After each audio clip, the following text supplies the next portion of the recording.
Welcome in to another episode of Tuskateers Hogcast. I'm host Bones, Buck, and Camo. Man, it's a lot better feeling doing this after a win. An ugly win, but a win, nevertheless. No doubt. Yeah, a win. Sure. I know we've got mixed feelings about the win, about the game on Saturday. I know we're going to dive into it, but just let's just do that. Let's just dive in and let's hear thoughts. I mean, Camo, what are you thinking? I almost want Buck to go first. Okay, I kind of thought you were going to say that. Yeah. So let's start with Buck. Let's start with Buck. Buck, what are we thinking? How are we feeling? I'm not as depressed as some Hog fans are. I mean, yeah, we had a rough start. We got outscored in the first quarter. We came back like I thought we would, like we all thought we would. We didn't come back as strong as I wanted. But the one thing I notice is, again and again, we're talking about it every week, his accuracy. Yeah. And I'm looking at his QBR, and he had a 50 QBR. Yeah. He got outplayed by the other quarterback who had a 74 QBR. Yeah. Our rushing attack saved us again. I mean, again and again, without our rushing attack, we would not have 2 wins, or we might have 1 win. Yeah. But I think we would have lost that game for sure if we didn't have a good rushing attack. And it almost got us a win at Oklahoma State. But if we had a passing attack, we could have beat them. Well, you always want to have a balanced attack. I mean, that's ideal in a perfect world. But sometimes you have to hang your hat on whatever's working for you. And the rushing attack obviously was working. Passing, not so much. We have a dual threat quarterback. He didn't do very good. Sometimes you're going to have errant throws and you're not throwing your best. So inconsistent. He had 2 rushing touchdowns, 96 yards, and he went with what was working for him. And sometimes you're going to have off days, and you just got to find a way to win.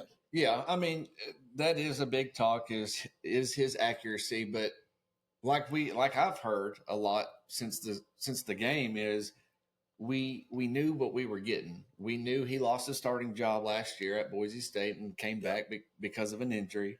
So we knew what we were getting. He came here to be coached. Bobby Petrino recruited him out of high school, and now he's finally with him. Yeah. And so we can sit here and think what he would be like with 3-4 years with Bobby Petrino, but we're not going to get that. So But not only that, he's throwing to receivers he's never thrown before. We've got so many new players, a new scheme. So does all of college football, though. It's not just throwing. I mean, everybody has new players, new receivers, new quarterbacks, new coaches. But do they have 40 new players like us? There's some teams out there. I think we would be, if you looked at the SEC, we're at the top end of turnover as far as new players than the rest. And I'm not saying we're number 1 because I don't know those statistics. But I'm going to say we're probably top 5 of teams with new players from the NIL. I don't know that, but I would venture to say that. I know we have a lot, but I mean, you got to think there are thousands of players every year that enters the portal. Yeah, but not only just players. We got a new D coordinator. We got a new offensive coordinator. We've got a new offensive line coach. We've got a new running back coach. The only coach that's not new is Scott Fountain, the special teams coach. I mean, it's not just players, it's coaches too. So I'm not using that as an excuse. I'm just trying to lay all the facts out there as to why we may not be clicking as like we should 3 games into the season. Yeah. Yeah, I mean, and like I was saying a while ago, we knew what we were getting with Taylor Green, and he's a dual threat, and he's better outside of the pocket than he is inside the pocket. We have to get him out of the pocket I noticed they were running designed quarterbacks, rollouts and left and right. And he was running most UAB of those. Or in Arkansas. And when he does throw out of those, he's more accurate, it seems like. But there was still, I mean, he needs to be better in the pocket if we want to have a chance at competing in the SEC. I don't think you can have a pocket passer and a dual threat quarterback all in one. Because look at Ryan Mallett, pocket passer, not a dual threat on the. They're unique and they're rare, but I mean, Patrick Mahomes? Look at Lamar. Yeah, Josh Allen. Yeah. I mean, these Lamar are all Jackson. NFL quarterbacks. But they're a rare breed. Right. Very rare breed. Right. Cam Newton was one, but he wasn't so much a pocket. I don't passer. think. Yeah, he was. I would say better. he's more, a running. He was above average, I would say. Yeah. Well, in the college game. Now, when he got in the NFL, it went downhill. But. Yeah. Well, just to recap, Hogs pull it out 37-27. Started out rough. I mean, we came out, we were flat. I mean, 10-0, 17-3. That's an Oklahoma State hangover to me. That's an Oklahoma State hangover. I don't know. I think it's playing down to our opponent like we have always. And Sam Pittman teams have not played well in Fayetteville. We're a better road team than we are playing at home for whatever reason. And he even said in his post-game press conference, we've got to find a way. That's a problem. We've got to find a way to play better at home. You got to protect your house. Yeah. And even against a team like that, we should beat them like by 30 points. Yeah. But with a better team like Alabama or whoever we have at home this year, I'd have to go look at the schedule. But we don't play Bama this year. If we play like that, we're going to lose by 3-4 touchdowns. Yeah. Y'all know after we can't have starts like that. Yeah. After I know we're not there yet, but after this game this weekend that's away, we only have 2 more away games. Missouri and Ole Miss. Ole Miss. Right? I don't think so. I think it's away. Pretty sure. Because we got schedule. LSU, Tennessee, Texas. La Tech. Yeah, La Tech. All at home. Yeah. Yeah, Ole Miss, Texas, Tennessee at home. Mississippi State. Mississippi State's on the road. On the road. So, I said Ole Miss, but Mississippi State. Yeah. So State and then Missouri's they're the only 2 road games. And they say A&M's a neutral site, but I really think that's a road game. Well, it's in Texas. They only have to drive 2 hours. We might have a lot of fans there, but that's more of a road game to me. Yeah, and I'm so glad this is the last year that it's that game. Let's turn the page on the Southwest. Yeah, well, it's time to bring that back to home and home. For sure. So, Taylor Green, 11 for 26, like going back to his QBR, 161 yards. His longest pass was 29 yards. He was sacked 3 times. He could have been sacked a lot more if it wasn't for his legs. His running ability, making people miss. But that's what opens up the holes for Jaquindon Jackson, because you got to, if you're doing an RPO. I think he has a little bit of happy feet. Is to me what I see, like that's why he's inaccurate. He's always wanting to run, even if he's standing still. And with his feet, he looks like he wants to take off. His reaction time is not quick. He has a long release too. He needs to somehow get back to better mechanics, and sometimes it comes out a little sidearm to me. And it's just all. Hopefully, Bobby Trino's working with him. I think he relies on his athletic ability, and he's probably hanging his hat on what he knows he's good at, which is being athletic, being quick, getting out of the pocket. And it's really hard to kind of go against your instincts and stick to what you probably should do mechanically and fundamentally. And that's kind of his battle probably as an individual, athlete. Yeah. But, 8 of his receptions was to one player. Yep. Yeah. Out of the 11 he had, 8 was to Armstrong. Armstrong averaged 17.1 a reception. And if it's been catchable, that dude is, like a vacuum. He's hauling that thing in. On the sideline. Now, Broden has been a different story. I think he dropped 2 or 3 Broden dropped the other day. 6. I stand corrected. 6 passes? Are you serious? I stand corrected on that. Well, I say this. He was targeted 6 times and had no catches. So they could have been overthrown. Yeah. I don't know how many times his hands touched the ball, but I can't tell you how many times I've seen Green overthrow a receiver. Yeah. Just wide open. Yeah. Well, and go back to our stud. We're going over stats. JJ had 15 carries, 147 yards, 9.8 average with 1 TD, almost 10 yards average. He's a rush. stud. He's NFL running back. That's what that. I hope he stays healthy. He's the man. He's the real deal. Yeah. Well, and we'll go over this too. First downs. Arkansas had 29. They had 22. Time possession was 27 us, 32 them. So they had it, 6 minutes, 5.5 minutes more than us. Turnovers, 1-1. Punts, we didn't punt 1 time. They had 3. Penalties, 6-10. And total plays was 64 us, 67 them. So I would say pretty balanced. They beat us in the passing attack, but we beat them in the rush. had more total yards. And, like I said, really what we hung our hat on saved us was the rushing game. Yeah. Yeah, I mean, I think as we've always had, Arkansas is known for running backs. I mean, we're always going to have tight ends, 2 or 3 backs. good running backs up there. We that's who we attract. And then we'll have that 1 year like we did with, or more than 1 year, but that time with Bobby Petrino as the head coach, and you've got a better receiving core than you have a. Well, we threw it to 3 players. They threw it to 9. So Zeno with 235, 3 TDs, and 1 INT, which at the end of the game that sealed the game for us.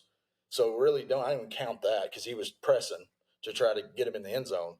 But he threw it to 9 different players. We only had 3 players. You'll see what Bobby Petrino can do with a quarterback that can make all the throws. Mm-hmm. Ron Mallett, he could make any throw on the field and could read the field right. And you've seen what we could do there, even with a Brandon Allen, the game manager. You've seen what we could do. Brandon Allen he had a underestimated, non-appreciated arm. The most he's been in the league in the NFL 10 years now. Brandon Allen is the most underrated quarterback that's probably Arkansas history. In Arkansas history. Yeah, for sure. 100%. Yeah. It is a little bit past 7:10. Colt's Corner is approaching for everyone out there that's watching. Colt's going to be logging on here in just a second and giving us his take on the weekend, on this past weekend, and then giving us his take on the upcoming match against Auburn at Auburn.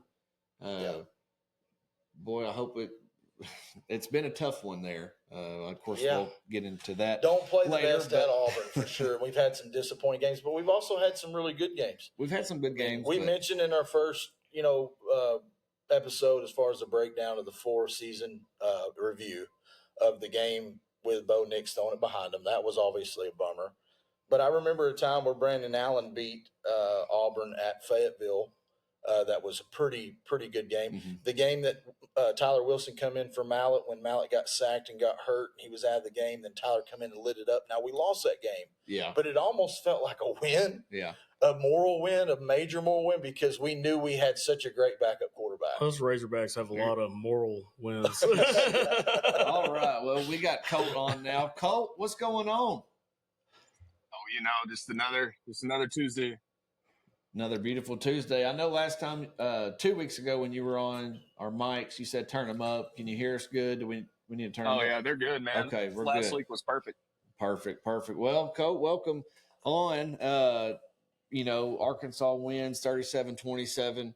We struggled to get that W, but we did. Give us your take on it and, where we go from here. Yeah, I'm just torn, man. I don't know really what to think of this team. You look at the talent, and it's there, but it's the same old, same old. And Camo, you said it. We struggle to play at home. How? That should be the easiest environment you play in ever. Yeah. Well, I will say this, Colt. I was there at the game. The crowd was not loud. The crowd should have been louder. We left, a third of them left by halftime. If you want, I don't know, ask the fans that. No. I'm going to ask you that because I'm going to tell you why. Ask the fans. They weren't being, obviously, it's obvious they weren't being entertained. If you buy a ticket, you support the team you're there for. You also, if you buy a ticket, you want to be entertained, and they weren't entertained. We're not Alabama. When you buy a ticket, there's not anything that says you have to stay till the final second runs off the clock. Exactly. You don't. You don't have to. But if you are a fan, what does fan mean? Fanatic. Well, hang on, Josh, hang on. I remember is either last week or 2 weeks ago, you brought up a game in your memorable Razorback moments with Rich. And I was 10 years old, Colt. I was 10 years old. If I'd have been driving, I would have stayed. You left the game. And if you were a fan, Dad was one of those. You would have said, "Damn it, Dad, we're staying." And Richard was a smart enough man. Do not hold that against me. We are leaving. I think it was a mutual leave there too. We're getting a little feedback on YouTube that we got an echo going on your end. I'm not sure what that is, but see if you can adjust some settings. But so anyway, but you know, I think the fans come out with a W. I mean, nevertheless, we come out with a W, and it's time. It's move on, right? And you know what that tells me, Josh? Third of the fans are leaving. You said they're tired of Pittman. They're seeing the same old, just like Colt said. Same old every year. We got the talent, but it's the same crap. Okay, and I get what you're saying, but my argument to that is, if you're going to support the Razorbacks, if you're going to wear that hog on your chest and you're going to say you're a fan, then at least let's get into more than 3 games in the season, because we're not Alabama. We haven't had one great team. Maybe the 9-4 season when we won the Outback Bowl would be on the verge of great. I wouldn't even qualify them as great. But in the last 12, 13 years, we haven't had one great team. So I don't know what makes us so entitled and be full of scrutiny to the point to where we can act the way we act as far as a fan base. I'll tell you. We're tired of mediocrity. Well, not supporting them and being negative. Because I'm not getting any on mine. Well, you're not echoing. Yeah, on you're our not end. echoing. You sound great. Not supporting them and being negative and leaving is not going to get us what we want. It's not. It's not going to get us what we want. No, here's the deal. And this is facts. You can look it up. You're bringing facts at the beginning. I'm about to bring facts. From 1998 to 2016. Do you know how many wins the Hogs averaged? A year. Probably the least in the SEC. No, from 1998 to 2016. To 2016. 98 to 2016. I would say around 7.5. Close. We're right at 8. Okay. So, and that's with some bad seasons mixed in. And that's with John Terrible L. Smith. seasons. One win with seasons. Yeah, that's with John L. Smith mixed in there. Yeah. Smile. So what does that tell you? That tells you that with great coaching, the number and the expectation is 8. That's what I told them earlier before it started. I said wins Hog fans want 8 to 10 wins, and that's not asking too much. It's really not. 8's realistic. Yeah. What's that number, Colt, that Sam Pittman's averaging? Less than 6. Yeah. Yeah. What was Bielma averaging, I wonder? Probably about the same, right? The same. Yeah, exactly. You have to really realize when you exactly the same. But no coaches coached during COVID and an all SEC schedule. Come on, excuses. You have to give him everybody had COVID. But we went through 10-2 seasons or 2-10 seasons. You have to look at where he overtook the program. Everything you have to put Bielma took over a horrible program. Context. You have to put it into context. You have 5 years. In my book, you have 5 years. Yep, 4 to 5. At year 5, you should be able to see the trajectory of the program. Yeah. We are in year 5. I'm with you. And we can't say anything positive besides we have better athletes. Well, just like I said, at the beginning of I think episode 1, I was ready to until we hired Petrino, I was done. The only reason that those people were there were for Petrino. Yeah. That's it. Are we seeing improvement for Sam. from game 1 to game 3? Well, I'll tell you one thing. Bobby Petrino was not Bobby Petrino on Saturday. Are we seeing improvement from game 1 to game 3? No. Exactly. We're declining. It's going backwards. Yeah, we had a great like I said week earlier, 2, the first half anyway, and then we fell apart, and we've been terrible ever since. Guys, we won the football game. Y'all acting like we lost the football game. At a home game against a nobody, we should have beat by 30 plus. We won the football game. It doesn't matter. We barely won that football game. You were sitting there at halftime, Josh, sweating bullets. No, actually, I wasn't, because you know me, Colt. we had found a way to tie it up. We went into halftime 2020, and I was seeing all these Hogs go, oh, no, no. Even while I was there, Mr. Nancy Negative, Debbie Downers at on the hill.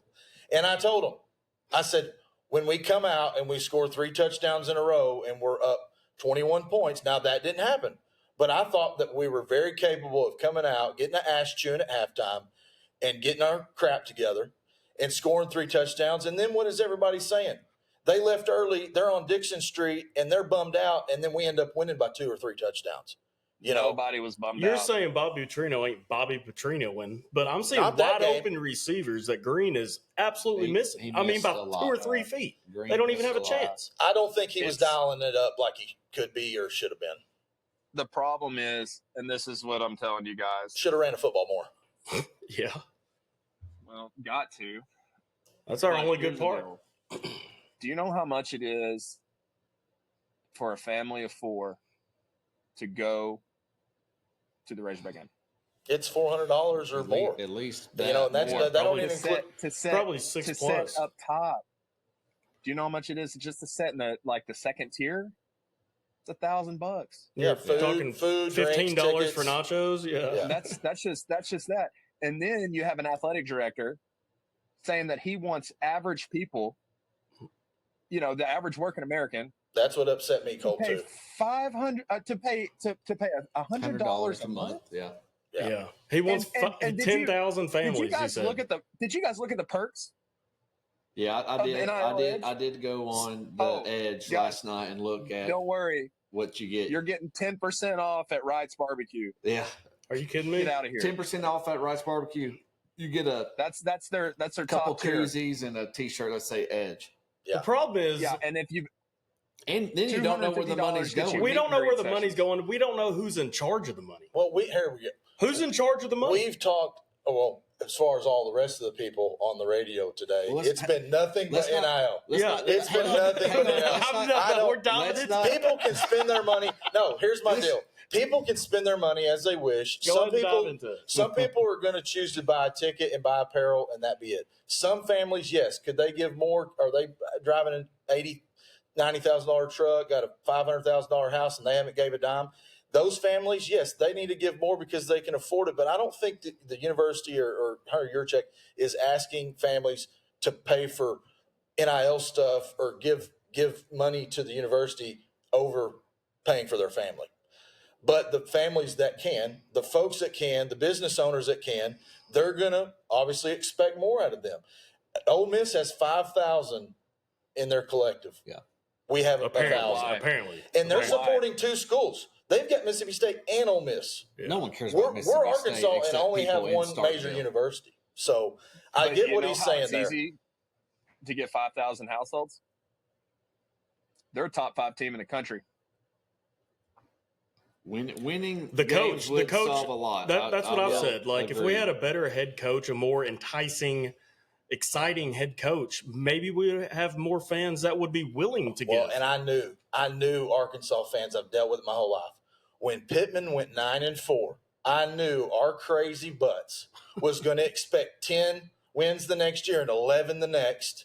And if they didn't get it, they're going to be doing exactly what they're doing 2 years later. No, And here we are. I didn't expect Wait, didn't we have a losing I season think, last year? last year We went was- 7-6 the next year, and we We went won the Liberty backwards. Bowl.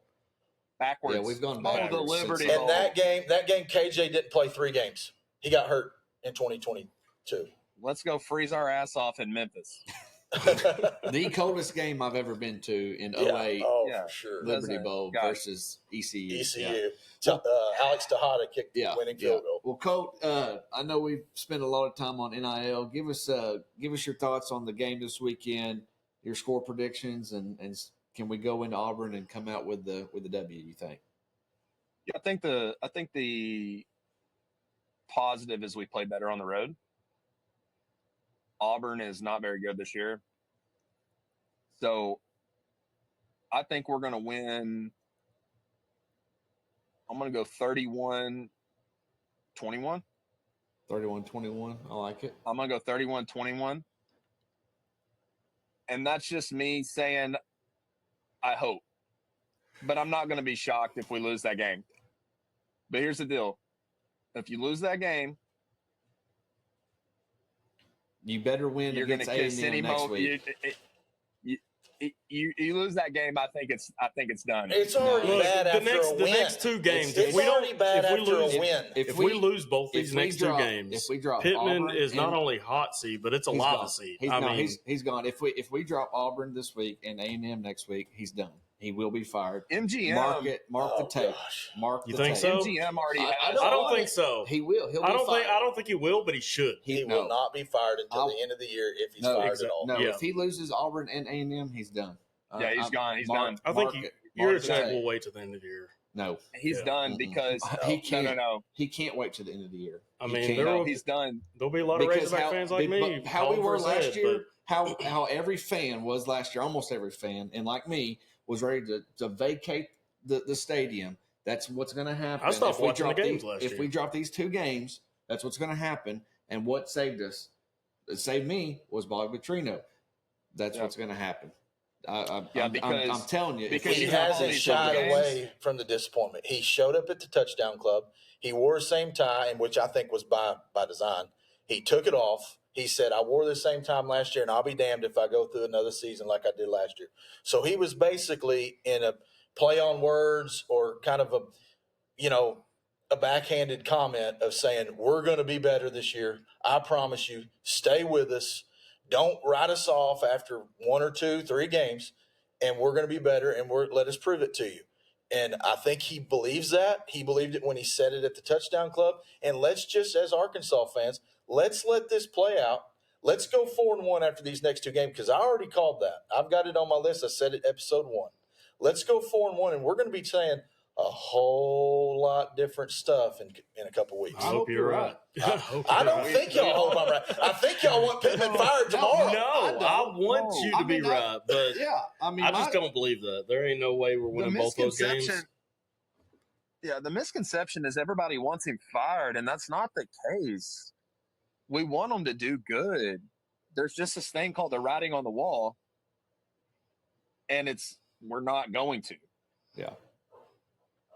Anybody can watch and see that. I had some buddies of mine say, well, why can't you just watch the game like a child? Well, you could say that about Houston Nutt. Houston Nutt went 10 years. What did he do his first year? Almost took us to the national championship. Then he had some up and down years. He had a couple really bad years. And then he turned it around when we got Felix Jones, Peyton Hillis, McFadden, and then he turned it around. So you say it can't happen, but it's already happened at our own university with a coach that played, coached 10 seasons. Totally different environment. Totally different. Well, I'm just saying that it can happen. It can happen. You get that grace when you have 9-10 win seasons and you win SEC West titles. You can have bad years, but we went 9 wins, 7 wins, 4 wins, and it's not tracking good. We're 2-1. I'm seeing inconsistency playing the game itself. 2-1. We're batting 66% right now. I'm also seeing inconsistency with the records year per year. So it's all matching up. I mean, it's what Pittman is. 2 winning seasons, 2 losing seasons, and then we've got this year. This is going to be the one that sways the needle. We've got 2-2. We're right here in the middle. Half the fans are supporting. Half the fans are like you guys. And this season is going to point the needle either to the negative or to the positive, and let's let it happen. Let's not jump to conclusions and go, let's just jump off the bandwagon 3 games in. Let's let the players in the football games that we have to play decide which way the needle's going to go. Pittman has love and family as his culture. That doesn't win football games. X's and O's and players win football games. Well, that's what I said on our first episode. I said I like the coach that goes in the halftime, flip tables, throws chairs, and what did I text y'all at half this last Saturday? So this is one of those half times. Pittman even said it was not a good conversation at halftime. Now I don't know what he means by that. I heard he got angry, but I'm sure they lit into him pretty good. Yeah, I said this is one of those half times where tables need to be thrown, or flip chairs need to be thrown, and 2 million MFers. Something like that. I heard this on the radio. We weren't ready to go and that's on coaching. That's on coaching. We came out flat. That is for sure. My only hope is that we didn't prep for UAB, and we spent that weeks prepping for looking ahead. Auburn. Yeah, looking ahead. Well, I think it's two things. I think it's a combination of a Oklahoma State hangover and maybe looking ahead and playing down to our competition, knowing what we had coming with Auburn. So, even who's the guy that does the walk and talk? Trey Biddy.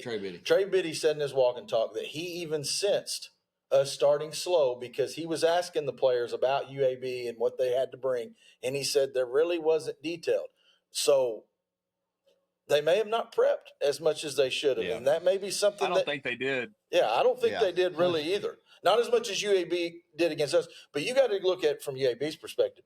You're playing at Donald W. Reynolds Razorback Stadium at a great venue against an SEC opponent. There's not going to be a team you're going to play this year that's as high class, I guess you would say, as far as football echelon as an SEC opponent than at Arkansas. So they're going to get up and give it their best shot against us. You're getting it. You're getting 100% of them. Well, Colt, appreciate you coming on. Hope you're right about this weekend. Hope we're coming out ahead. Would love to see that.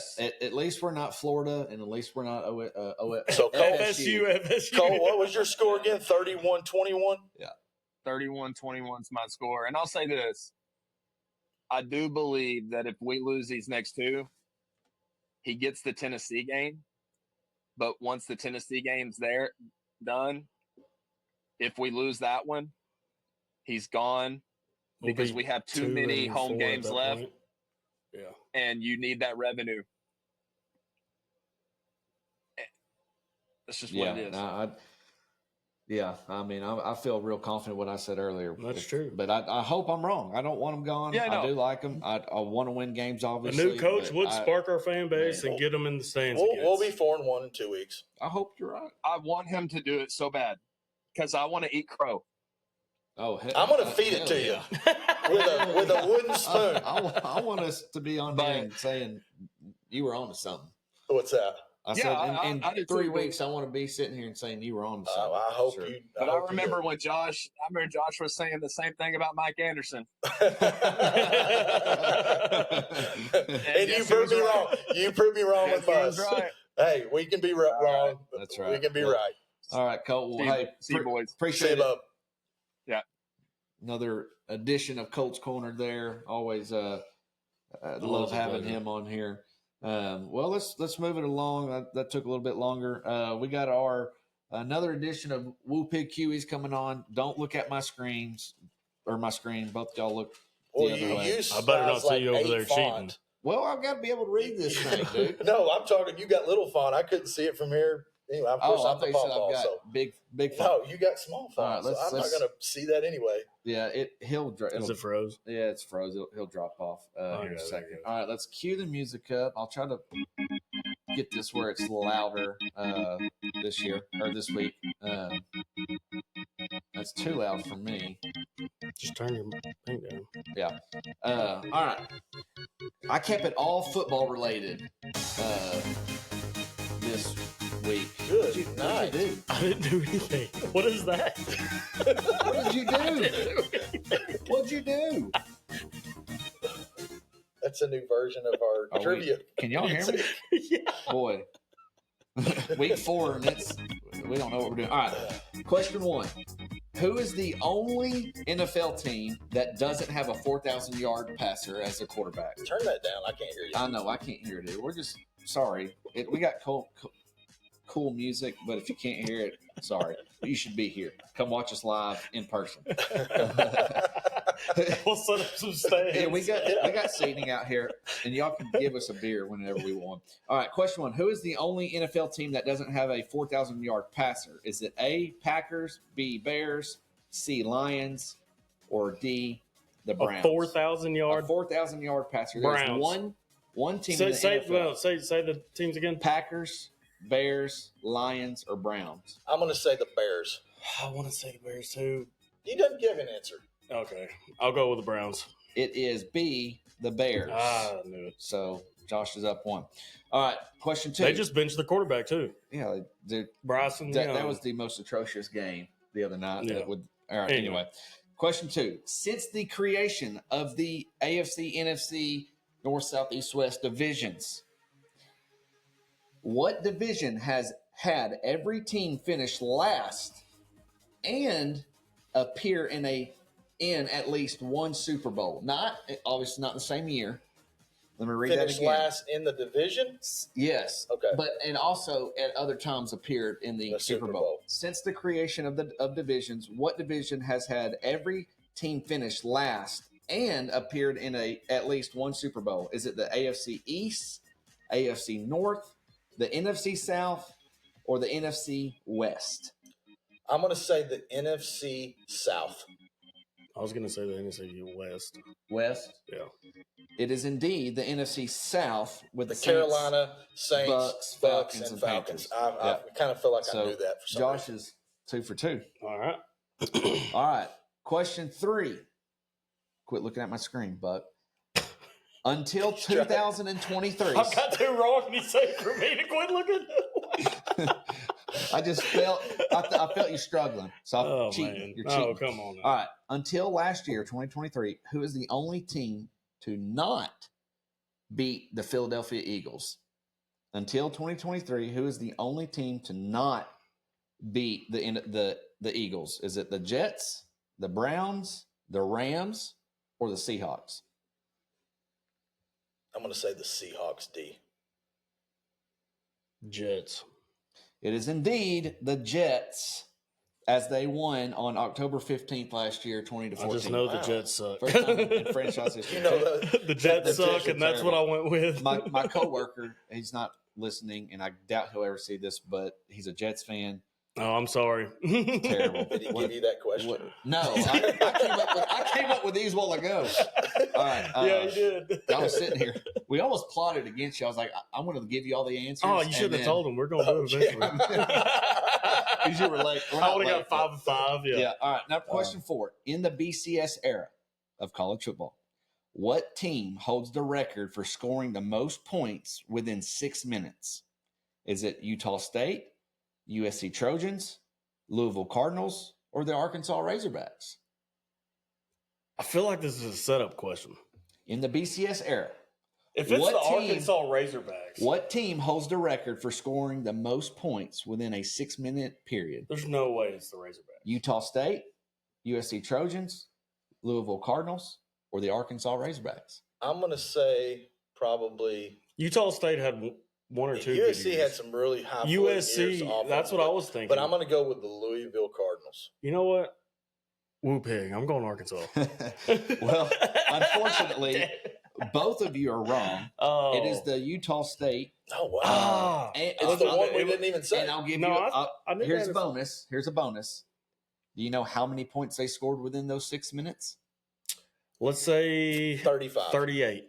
Yeah, we're under it. They scored 49 points. God bless. 6 minutes and 25 seconds, and they won 70-20. Bless them. I'm pretty sure it was against New Mexico touchdowns in 6 minutes. How do you get the ball that many times in 6 minutes? It must have been a lot of turnovers, a lot of pick sixes. All right, so Josh is still up 2-0.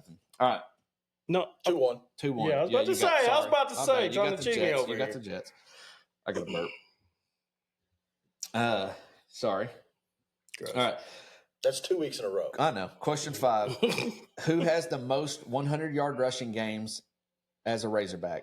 Is it Darren McFadden, Rocket Sanders, Alex Collins, or Cedric Cobbs? I'm going to say Alex Collins. I'm going to say Cedric Cobbs. It is indeed not what you said. It is Alex Collins. Yes. He had 10 games in a row in 2015. You would think it was Darren McFadden. If that was another question, I would have said Darren McFadden. But we ran the ball if with you didn't Jonathan give me multiple Williams, choice. That was Raleigh Williams. That was back when we had Alex the biggest line in college football.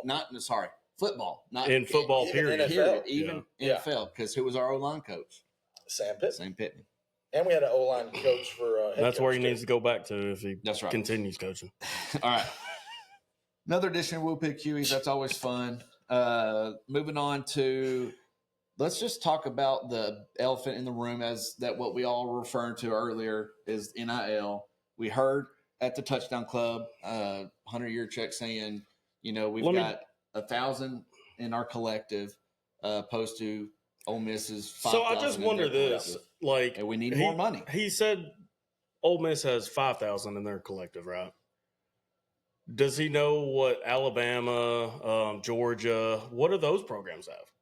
10,000? He said that the upper echelon of the SEC spends double what we do. Yeah, double what we. So I don't know what he means by that. If that's 5 teams, if that's the top 25% of the league.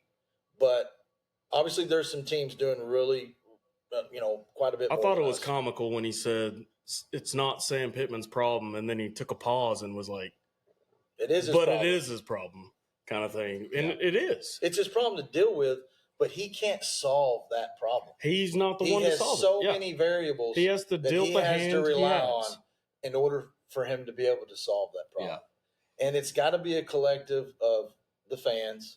It's got to be a collective of the billionaires figuring out very creative ways to be able to draw that money. I don't know if it's a lottery. Speaking of I don't know if it's I don't know. I heard today when I got home on SportsCenter that Tennessee is putting a 10% talent fee on their ticket sales. This is just in, today. Yeah. So what do y'all think about that if Arkansas did something like that? Because, we'd pay a little bit more for tickets, but it would also help our program out, getting more money, get more talent in. That's what I mean by creative ways. Exactly. Everybody's trying to throw darts at the wall. Tennessee's doing. I think that's very. It's not going to be 10%. You're never going to pay that 10%. You're going to pay more. You know why? Because you're not. When you go to a game, where do you go to buy tickets? StubHub. Yeah. Those tickets are already paid for. You're paying more for it because you're buying through a third party and you're not buying straight through the foundation. Right. So either way, I'd be willing to do it. Pay 20% more, even if it's 10% to the players. I'd be willing to do it. Well, if it creates us more wins, yeah, for sure. That's what we got to do. Everybody's trying to throw darts at the wall at the creativity, NIL deal to figure out ways to bring money in. Like I said, it's building the plane in flight. I think I said that week especially one. now with I think I said that about our podcast. But NIL's the same way. But it's the same thing. It's building the plane in flight. What if that happened and then we have a year like Florida State's having 0-3? What would the fans be? I mean, the fans would want to go down. Yeah. For sure. I don't think there's a right or wrong answer. Oh, well, I think obviously there's a wrong answer. There's got to be a salary cap on this stuff. They got to find a way to regulate it, and no one knows the answer. But it's got to come. It's got to be done. It's got to come from either the state level or the federal level, because the NCAA can't do it. They got a court case pending right now. Well, they're going to lose it. Yeah. If you're a player in the NCAA, and you have any sort of litigation against the NCAA, there's probably at least a 90% chance or better you're going to win that case against them. The NCAA does not win court cases against players. Yeah. That's just a fact. Well, they're using their image, name, and likeness. Well, so they don't really have a leg to stand on now in today's world. Yes, you're right. And it started, back. I don't know if it started back then, but what I can remember is Johnny Manziel saying, "Hey, I'm not going to be in that NCAA football game because I'm not going to get paid for it." Right. Yeah. And I mean, he was kind of not the one who Reggie Bush got his Heisman taken away for getting paid under the table. He got reinstated. Yeah. Right. But, it obviously paying players and players getting benefits under the table going on for years. I mean, that's. It's like Nick Saban says, you can pay the players all you want, but if you pay the wrong damn ones, it ain't going to do you a bit of good. Yeah. Right. You still got to get the right players in. And you still have to have the coaching to put them in the position to win. Yeah, you could have all the talent in the world. I saw that video the other day. Still lose ball games. Of Nick Saban. Why he got out is because, his wife, Miss Terry, would come up to him after one night and said, "Why are we doing this? We used to coach these kids up, coach them through life and stuff." And the moms tipped that off because they had them for a dinner. Yeah. And all the moms said, well, how much is my son going to get? How much is my son going to get? And every question was, how much is my son going to get? Yeah. Not, hey, what are you going to do with my son? How is he going to succeed as a student and as a person and as a player? Those questions are out the window now that this NIL, it's just all about the Benjamins. And like I said, I think in our first podcast with KJ, it's only going to get worse. You've got him making six figures, and then the people snapping the ball and blocking for him, they're not getting that. So I don't think none of us is going to come up with the right answer. No. We all have an opinion on maybe what I think. Most people have the same opinion. Something needs to happen. Otherwise, it's just going to get out of hand. Yeah. And it already kind of has, in my opinion. It's already out of hand. I don't know how you stop it's only going to get worse unless you put a regulation on it somehow. They opened up a can of worms, and you're not going to get worms back in that jar unless something very a court case is substantial happens. Right. And when that happens, it may be a year from now or 5 years from now, but it's going to happen. Surely. For sure. Yeah. I hope so. It's got to. Get college football back to what it was and not this money crap. Yeah. I mean, that's all they're thinking about. Let's make it about the game on the field and not how much these guys are making off the field. Yeah. Well, this is one of our topics during this, and I know we got to kind of speed this along, but who impacts winning more? Is it the coach or the player? We're talking football. I think in football, it's more about the coach. For sure. They create the culture of winning. You've seen Nick Saban do it. You're seeing Kirby Smart do it. Yeah, he's getting different players every year, just like we are. And that's just the way college football is now. But it's the same steady coach, and they just know how to develop the players, and they have a system, and it's about the culture and winning. And that's the most important football. This was a really hard – when we put this on our message board between us this week to try to figure out how we were going to design this episode, I really struggled with this one. It's a tough one. I was 50-50 because I've got written down here, coaches obviously set the standard, the culture, the consistency, the energy in practice, and, in the weight room. But how many coaches we have? What, 10, 12 coaches? Well, we have over 100. Who do these players look to coaches, for guidance? Coordinators. Who do these players look to for guidance? Not only in football, but for life. But the players have to buy into what the coach is saying. They have to be coachable, and they're the ones performing on the field. So I was 50-50 with it, but since the coaches can't play the plays, they can't play the downs, they're not making the mistakes. But if they coach the players up well enough, rides on the players in my mind. And I know a coach, especially in college, not so much NFL. A great coach makes an average player great. They can elevate their performance and absolutely. Talent. But I don't think you can make an average player great in mid-season. You got to have it in the off season. For sure. No one's sticking around. No, that we've had Pittman here 5. This is his 5th year. Players are sticking around. No players are sticking around. Landon Jackson, he's not doing crap this year. He was here last year. Landon Jackson. I mean, there's Armstrong was here last year. There's others, yes, but where was Jaquin and Jackson? And this goes back to the NIL. They're leaving because of money. I mean, that's mainly but it. You basically have a new roster because they don't care how they develop in life. They care about how much money they're going to get paid in the present. The present. Which can you blame the kids though? They're making a lot of money. Most of them will never make that money again in their lives. Not blaming the players, not blaming on the structure in which they've set. The NCAA, the college football. They're taking advantage. It's not the players' fault. Yeah. They're just reacting to. We would do the same thing. I would go where the money's at. If I'm getting paid $50,000 here or $200,000 here, of course I'm going $200,000. Yeah, I mean it's a no-brainer. Yeah, I'm not blaming the players at all. All right, I don't know for sure. If someone's like, go play $2 million at Alabama or at Texas or $50,000 at Arkansas, I don't care how much I hate Texas. It's $2 million. I'm playing in Arkansas, baby. I don't care how much I hate Texas. Going back to our question, if coaches were able to keep their players, like in years past, then I would say maybe more of the coaches than the players.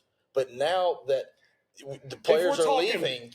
I put it more on the players. That's why I asked at the beginning if this was talking about all sports or football in general. Now, football, I have a different opinion, like basketball, for instance.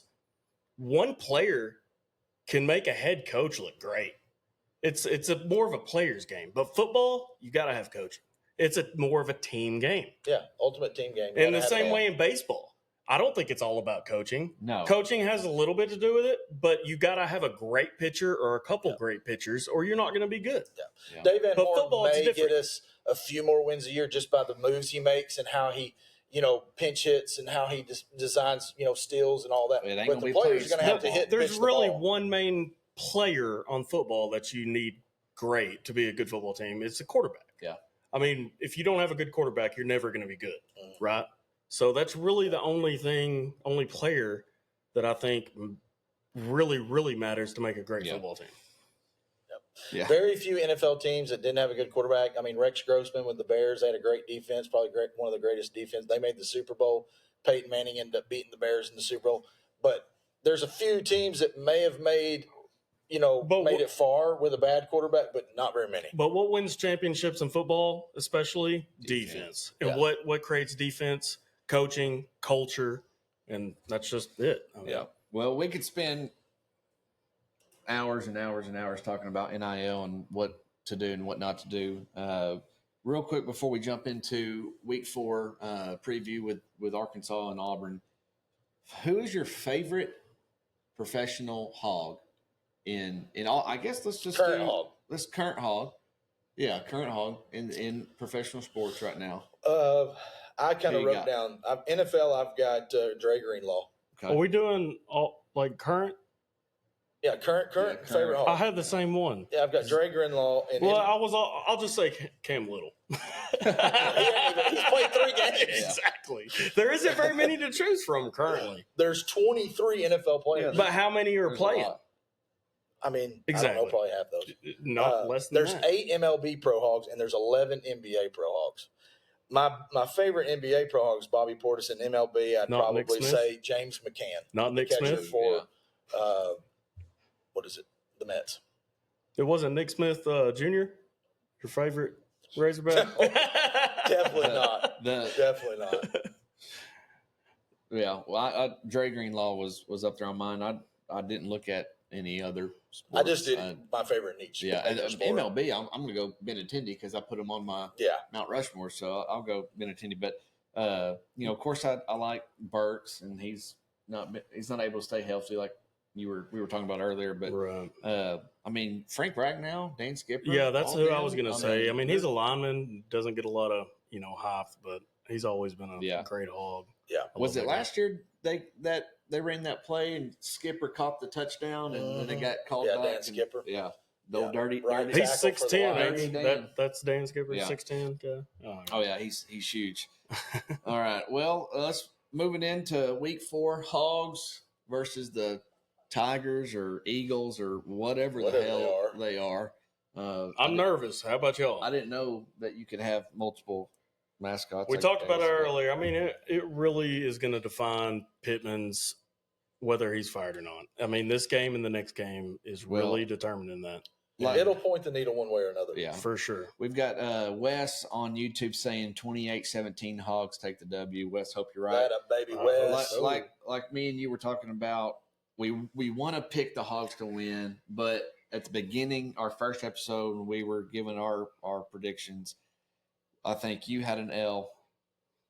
I have an L, 35-42. So I want to be wrong, but Auburn's changed their quarterback. We get hosed at Auburn. Auburn's changed their quarterback because they don't feel good about who they had in there. He's only played 1 game, which was this last week. He did fairly well, but they didn't. What did they play? New Mexico? Yeah, New Mexico. Yeah. Beat them handily. And I'm sure they're kind of feeling good about themselves after a win. Yeah, I mean, they lost to Cal, but it was a close game that they should have won. Cal's 3-0.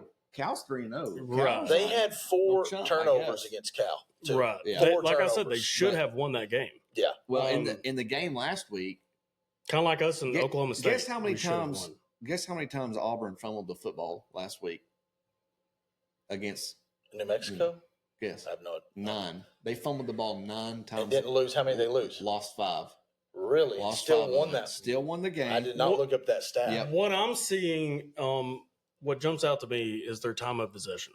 It's only 21 minutes and 53 Time of seconds. possession don't mean crap. Look at But Arkansas, that's telling me one thing, and I went to look. They're throwing and not running. They're throwing it. Well, not only that, but big chunk plays. Long touchdown runs, long touchdown bombs. He had a set. So we got to prevent that this week. Peyton If we Thorne, don't, we're going to be in trouble. His longest play last week was 70 yards, big chunk. He averaged 243 yards.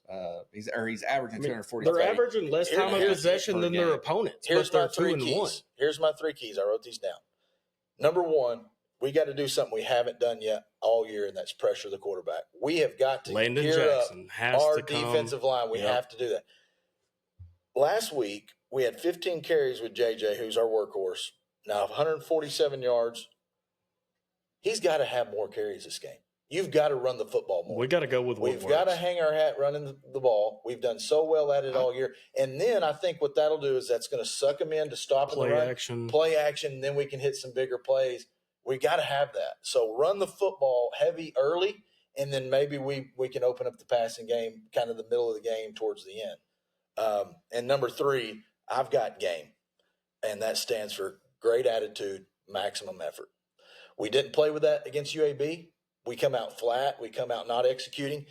No, and then that third one right there that I just said, maybe I'm telling you, thing. if we don't come great out, attitude, maximum effort, come out on the road, and we can. if we don't come out with maximum effort against Auburn, I mean, what bigger? It's an SEC against SEC game on the road. It's smash mouth football from here on out. I mean, you've got to come out. So if you don't, then that's, one thing again. So you said one of your keys is getting JJ the ball more. I think we need to run. Now, I'm not saying just him. I think he probably 15. If you're averaging 9.8 yards a carry against UAB, that 15 carries should have been 20 or 25 last game. I tell you though, I like him on the first and second down, but on the short third down or a short, something in goal, we better have number 0 Braylon Russell in the game. Oh, for sure. You better. You he seen needs that 2 last or game? 3 more carries. He got a touchdown. I think, second, I think it was second, third and goal. Anyway, he got a touchdown, but he got hit at the 1 yard line and pushed to the touchdown. I mean, that's what you. Who's our second back? He's drawn Rodney Hill. Yeah, Hill. He needs maybe 1 or 2 more carries. We need to run the ball 20% more than what we've been. Yeah, I think Bobby Petrino will see that. Jaquindon Jackson and Rodney Hill and even Braylon Russell remind me of when we had Jonathan Williams and Alex Collins and Raleigh Williams. Alex Collins was not an every down back, and when Jonathan Williams got hurt and he out for the season, to this day I've always said that season that hurt us more than anyone can ever know. Yeah, is when Jay Will got hurt and Alex Collins had a double-headed monster. Yeah. But no, I think you're right. I think JJ opens it up, Rodney Hill feed them, and then feed Braylon on our short game. We got to have design runs out of the pocket or design pass plays out of the pocket, get him moving, get the linebackers coming up, get the safeties coming up. And hopefully open up the deep ball. Hopefully our defense comes back like they did in the first half against Oklahoma State. Where did they go? Well, here's the deal. This is a 2-part deal. If we run the football more, that creates the clock running, time of possession. It allows us to hold the ball more and control the clock, which is going to rest our defense to where we can go out there and really get after them. So it's going to parlay into they didn't the play a terrible game last game. They had a few mistakes, but from what I've seen, that they've kind of regressed since, like I said, the first half of we killed Oklahoma State, and ever since then, all phases of the game have been going downhill. It's one game. We looked so good against Pine Bluff, and we looked so good against Oklahoma State. First half. For 3 quarters.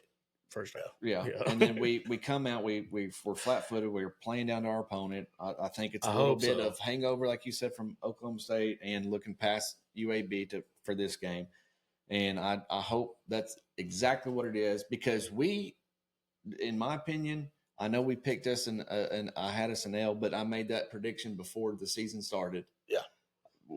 We should come out. We give you a freebie to change. Well, we should come out. We've already proven this year. I can't say yes. We've already proven this year because I'm going the same way. We can stop an offense. Now, I don't know about moving the ball on a good defense because we haven't seen a good defense yet. Oklahoma State did not have a good defense.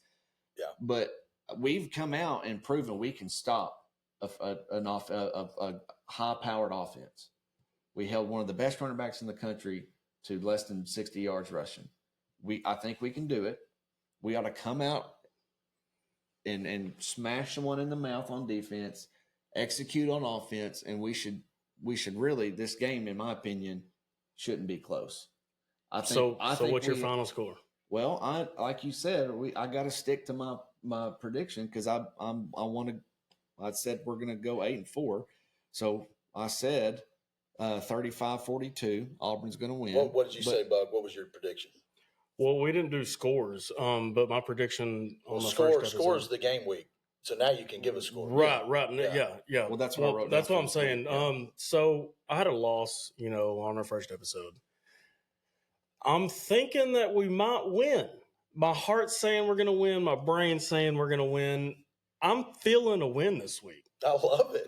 But there's a big but. I'm going to have this as a close loss for one reason. You're going against your gut. I'm going against Sam Pittman. I think he's so inconsistent, and it's about his time to go. I think we lose this game 31-28. Okay. That's funny you say that because I just looked at kind of when Colt was talking, I had to remember my score. So first episode, I said we won 31-28. But I'm gonna change my score to more than that. You said you originally had 31-28? I had 31-28 as a win, but I'm gonna say we win 42-28. If we do win, I think we're going to have to score 40. I'm going to say 42-28. If we're winning, we got to score 40.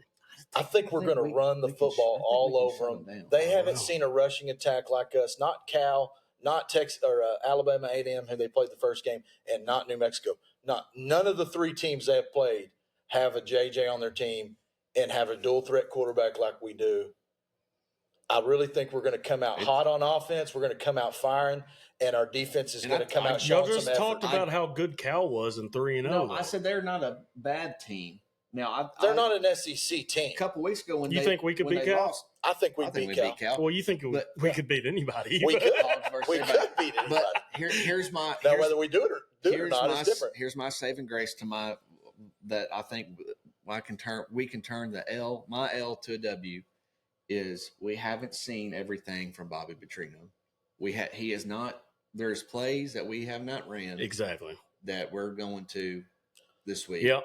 I think Zatania's gonna. I think Isaiah Zatania. We got to get the ball to is going to receivers. Touch the ball more times Saturday than he's all season. Broden has to step it up. Tesla has to step it up. Haas needs to. We might see some trick plays Saturday. We might see a few. Well, let me tell you, Hugh Freeze trickery. For some reason, wants to beat Arkansas really, really bad. And he's already done it with Liberty 2 years ago. He's got it dialed up. He's going to be wanting to win. Bobby's going to be wanting to win. What does he has against Arkansas? Well, he was a coach at Arkansas State.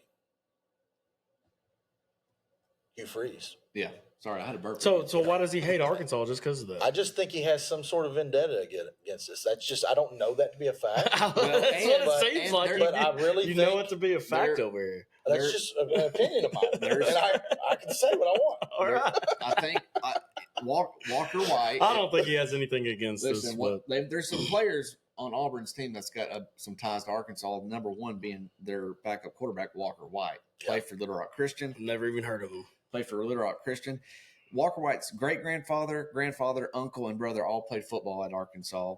His father and I guess his brother also played golf and baseball. I don't know exactly who played what, but I saw that the other day. I was reading through their roster. He went against the grain. He went against the grain. TJ Lindsey, so Walker White's number 9. Backup quarterback might see him. TJ Lindsey, number 13, the defensive lineman, played at Bryant 2 years, and then transferred to IMG Academy his senior year down there in Florida. Kieron Crawford, number 24, he's a transfer from Arkansas State. And then their long snapper, Reed Hughes, is number 44. He is from somewhere in Arkansas. I think Conway. I think he's from Conway. Really? Y'all can fact check me out there. We got some Razorback natives. There are.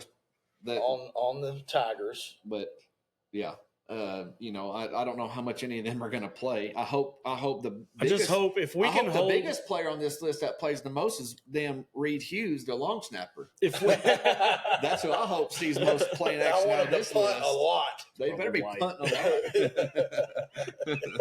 What'd you say? Nothing. I think I know what you said. Well, don't say it again. Yeah, let's not have that. But Go back and watch episode 1.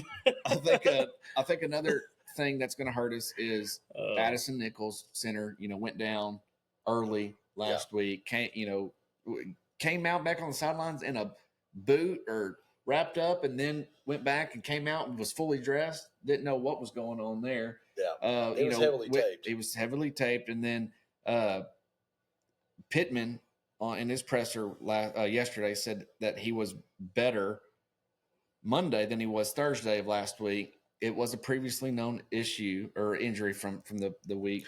They're saying Landon Jackson's been a little banged up. Do you know anything about that? I hope so, because he hadn't been studying. That's what they're saying. He hasn't been studying like why he isn't playing so well is because he's a little banged up playing hurt. Yeah. But they're not releasing Hudson Clark's doubtful. I get that. Don't release where he's hurt, because if it's his knee or they're going to be going for it. Well, surely it ain't serious. Yeah. Otherwise, he wouldn't be out there, right? I mean, we all play through some pain, but it can't be. You just don't want to highlight, hey, I'm hurt here, so hit here every darn play. Well, another blow he hasn't played all year, and that's Patrick Krutis, but he was removed off the depth chart. So I think he's a game or two away. That leads me to believe he's out. He's done. Oh, really? Yeah. Really? That's what I mean. I thought you meant he was taken off, so now he's healthy. No, he's taken off the depth chart. The depth chart. He wasn't even. He might not even be traveling. Okay. I'm not sure, but that area. I mean, I don't know if we mentioned it, but the guy that's put in his stead, was it Marion Jackson? I'm drawing a blank on his name. He's been doing a really good job. Yeah, he has. I've got the depth chart pulled up here. You've got Carmona Harris, Addison Nichols, and then Marion Harris. That's who's playing for Kudos. But that's one area we can't afford to lose anymore is on our O-line. I think that's our least depth positions on our team. We can win this game one of two ways. It's either outscoring them or our defense is going to have to play lights out. And I don't know which one it's going to be. I think it's our defense. One of them is going to have to happen. Both of them I don't think can happen in a row. I don't think we're going to come out and play lights out defense and then score 45 points. One of the two's got to happen. Well, I said 42-28. I think it's going to be a combination of us doing well on offense, scoring a lot of points, and just holding them enough. Yeah. Holding them enough to where we can win the game. Again, if it's a close game, bend but don't break. I think we're going to lose. Bend but don't break mentality. I mean, we just haven't proven over Sam Pittman's career that we can win a close game. I hope both of us are wrong, and I hope he's right. I hope he is too. I want to be coming back here next Tuesday and saying, Josh, you were right. I sure do. Well, like I said before, I gave my prediction. I think with my head and heart, we might win. I think we will. I mentioned Hudson Clark as a win against all of that because the first week I gave us a loss on this week, so I'm sticking to it. I'm sticking to my guns. I'm stick to it just because that's what I said, but I hope I'm wrong. Another one, Hudson Clark is doubtful, but we've got some. He's pretty banged We've got some viewers out there. Hudson Clark is awful. He can stay on the sidelines. I think I mentioned that earlier in episode 1. Colt. I'm tired of seeing his name. What did Grady say? Grady said, he wasn't. What? G said, he wasn't. He was the only one that was at 7:20. So, okay. I think they're kind of responding to each other. Yeah, they are. They're not talking to us. Yeah. But, there you have it. I mean, hopefully we're here next week talking about a W. And then we've got one more from Wes. What's our thoughts on Arch Manning's performance? He's definitely the fastest Manning. out of the pretty athletic Manning. quarterbacks. I think he got his grandpa's athletic. Y'all seen Not that his run uncles highlight? or his dads. I mean, it was against who'd they play again? I mean, I already forgot because they're so. I mean, it wasn't competition. No, it wasn't. So I'm not too impressed by it. But it was like a 68-yard run, and the dude was booking it. I mean, he was moving their offense down the field. Really good. They played to nobody. It wasn't enough to make them number one in the AP poll. Well, Georgia played a close game. Georgia played a close game. Lost. Kentucky's been decent over the years, but I told one of y'all I was about to bet that spread because there was no way Kentucky you told me was going to lose by 21 points. No way. It was a home game. He almost pulled a rabbit out of his hat on that one. Yeah. Georgia should have lost that game. Yeah. Georgia fans were shaking. I'm sure whoever's doing a podcast over there is probably like, yeah, I'm an underdog guy, and I was really wanting the number one team in the country to go. Good thing about this year, though, is Georgia could lose 2 games. Alabama could lose 2 games and still make the top 12 for the playoff. I think they've got it set up to where if you lose more than one, you're out. No, I don't think so. They're going to have They're going to have 2 different SEC 2-loss teams in the playoffs. They played UT San Antonio. It was on the TV. I will say that 12 team. They'll at least have one. Could possibly have 3 losses. SEC. That's pushing it. I'm saying the 12 team could possibly have. It's a possibility. It just depends on what the other conferences do. It's a possibility. Right. Yeah. No. It's the last slot in, but it's a possibility. It's a possibility. Yeah, for sure. I disagree. Well, thank you everyone out there watching. Appreciate it.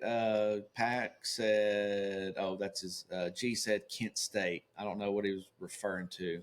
That's who. Texas did not play Kent State. They played San Antonio. Tennessee played Kent State. Tennessee played Kent State. Okay. Destroyed them. Destroyed them. We got to turn that TV off. I'm getting distracted. I've looked over there.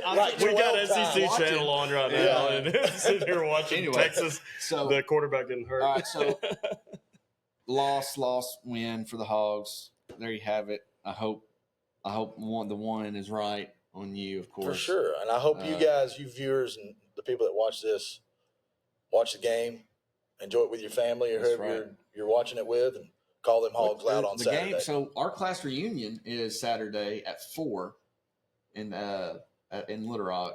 The game's at 2:30. 2:30. Look it up. Look it up. Me? My phone is over there. I guess I could look it up here too. You got it right there. I think we play at 2:30. Games at 2:30 ESPN. On ESPN. So let's call the Hogs. Let's come out strong. Absolutely. And they won't be able to hear me from my house, but I'll be yelling. I'll be calling. Yeah, for sure. I'll be cussing at the TV. I'm sure. We got to do a live during the game or something. Do a halftime, like 10-minute episode during halftime one of these games. Maybe the Texas game. Maybe not. Maybe not. If we lose these 2 games, I don't know about that. It depends how these next 2 weeks go, man. All right. Well, appreciate it, everybody. Make sure you are out there following us on Facebook, Twitter, Apple Podcast, Spotify, all that jazz. Appreciate it. And go Hogs. Go Hogs. Woo-Pig. Woo-Pig.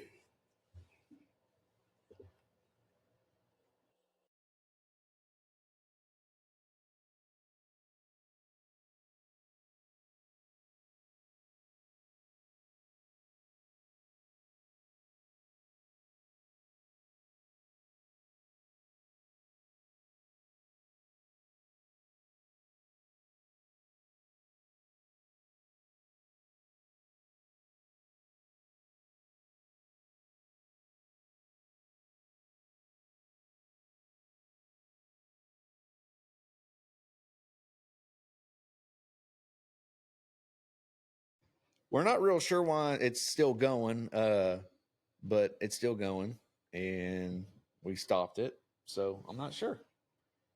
Again, like I said, amateur hour.